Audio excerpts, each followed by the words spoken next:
Hello and welcome to the GSBC podcast, brought to you by the Greater Springfield Chamber of Commerce. I'm your host, Matt Taylor-Farrington from Purple Bunny Marketing, and today I am joined by Samuel from Rising Sun Martial Arts. Welcome, thank you. Thank you for having me, Matt. That's all right. We'll dive straight into it. Obviously, you've got your martial arts space, I believe, in Bellbird Park. Is that correct? Yes, it is. So what motivated you to establish Rising Sun Martial Arts back in 2018? So it's a little bit of a long story. My parents and I actually started the club in 2018. Yes. So it was my father's business name and ABN and all of that stuff under our instructor, Kyle Reba. So we were Kimura Chikara Martial Arts back then. Okay.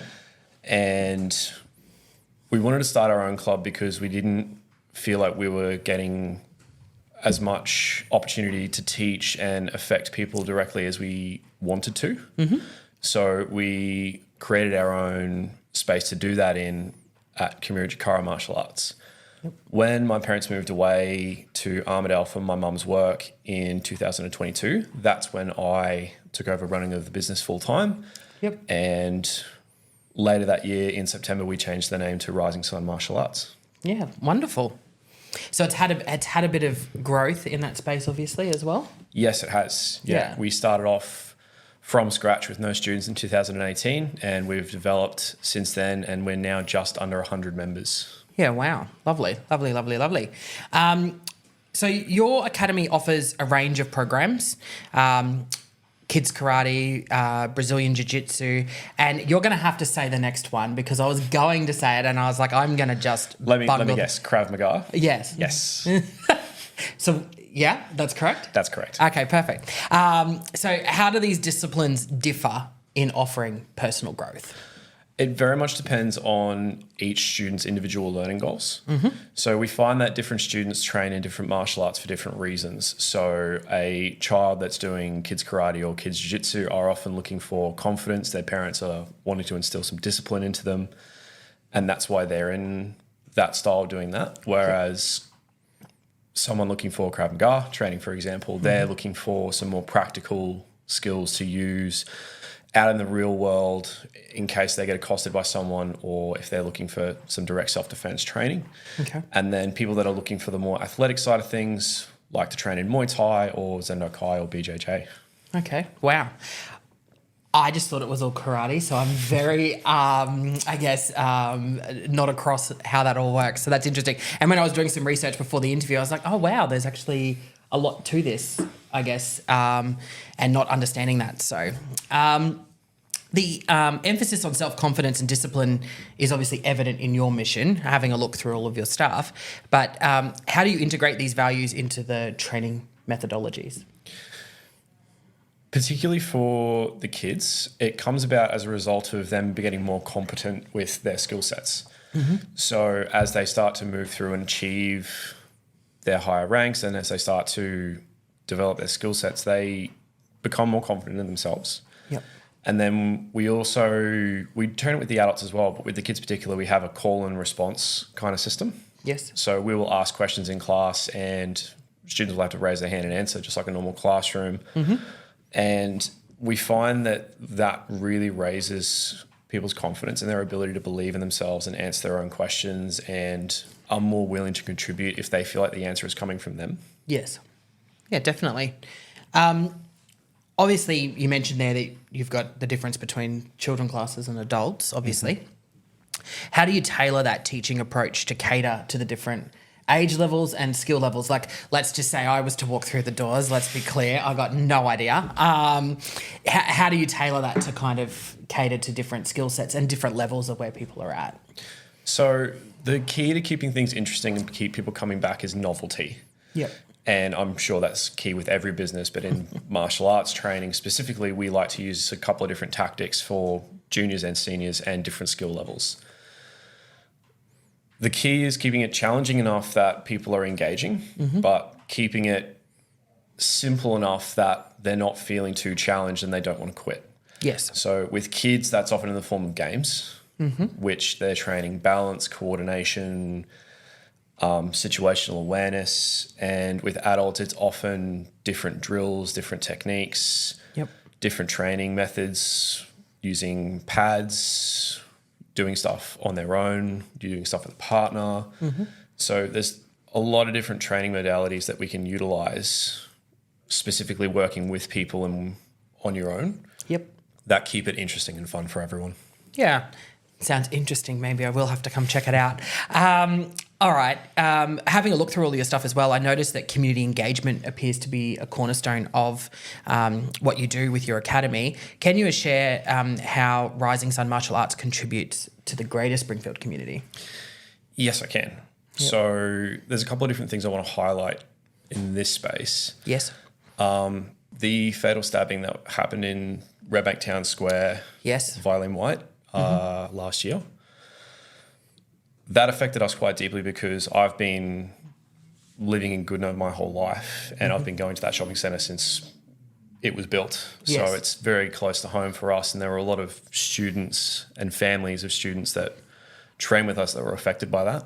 Yep. So we ran a personal safety course and personal protection course after that incident. Yes. It didn't have the attendance that we hoped for, but the people that did attend got a lot out of it. Yep. So they told us. Yes. So we just did that off our own backs because we thought that that's what the community needed at that point. And the other thing that we like to do is we like to get out into the community and try and raise money for causes that we are close to our hearts. Yes.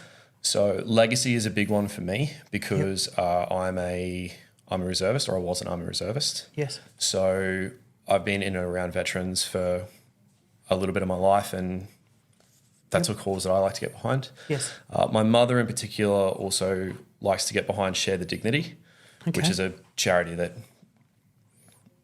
is doing very important women's work in the domestic violence space. Yes. So we've done some fundraising and stuff for those different organisations at different points, and we try and keep that up fairly consistently. Yeah, wow. And I think, in this day and age, and especially in the Springfield community, we do feel that sense of community. But I do think it's important that business gets out and gives back when they can to support local community initiatives. And I think what you obviously put out there, although there wasn't much attendance, having that ability for people to feel safe, I guess, especially in a time where someone in their local shopping centre had just been stabbed, was very important and good thing. So, all right. Can you highlight a student success story that exemplifies, I guess, the transformative power of martial arts training? There's a couple that spring to mind. Yes. But I will restrict it down to one person that we have training. Yes. They started off in our junior class in 2018 when we started. Okay. They are still training with us. Yep.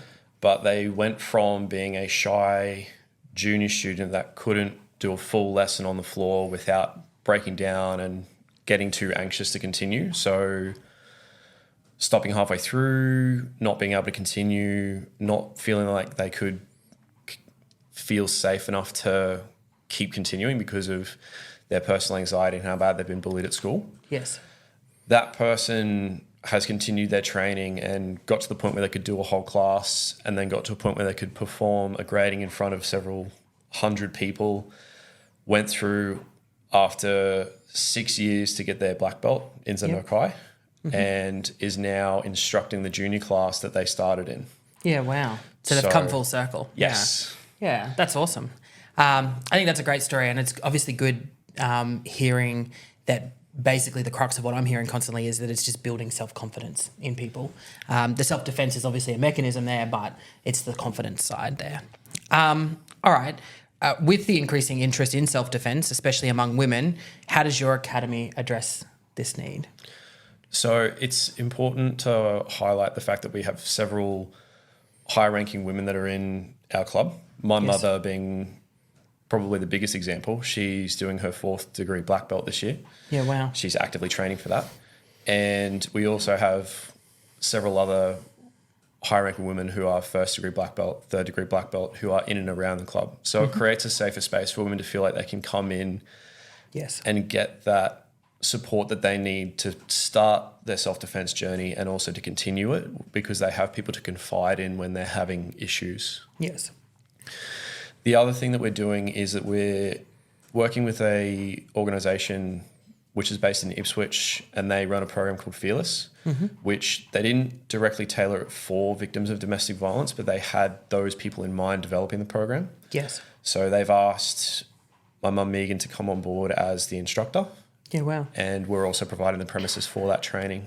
We'll get some more details later on once some more things are organised, but yes, we are providing that space for those women to get the training and have that space so that they can start that journey and start that recovery.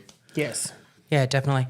I think, you turn the news on and you see it all the time. That DV space, unfortunately, is quite a big space. So having the ability for women to feel safe and potentially take some self-defense courses to support themselves is, I think, a wonderful thing.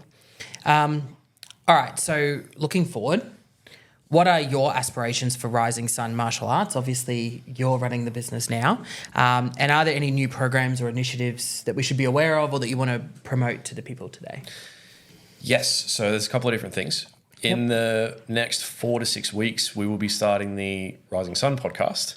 Nice. Which is going to be focused around the club, what we're doing week to week, things that are happening, different events that are on, and things like that. So we've done a screen test, we've done a pilot.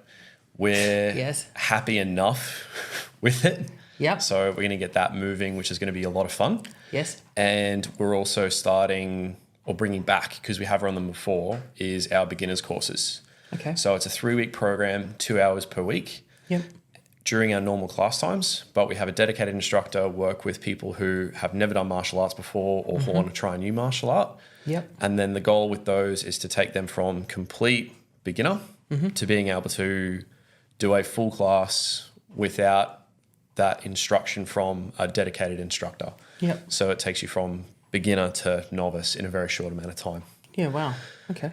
6 to 12 months, what I'm hoping for is to get to a space where we can have our programs that run in the club, and then we can also go out into schools to have anti-bullying programs, to work with both the children that have been victims of bullying, to give them the confidence they need to stand up to the bullies so that they can be the champion in their own stories. Yes. And then also to work with the bullies to try and bring them back and give them a different perspective, because most of the time they're suffering in some way. Yes. As the phrase goes, hurt people. Yes. So it's important to not just work on the victims of bullying, but also to work with the bullies to try and round out the whole process, to try and work out where the communication is breaking down so that we can come full circle and have a better community. Yes. Agreed. That sounds amazing, what you've got coming up. All right. Well, thank you for coming along. That's all I've got for you today. Thank you for coming and having a chat and talking about what Rising Sun Martial Arts is doing. Really appreciate it. And thank you for tuning in to the latest episode of the GSBC podcast, brought to you by the Greater Springfield Chamber of Commerce.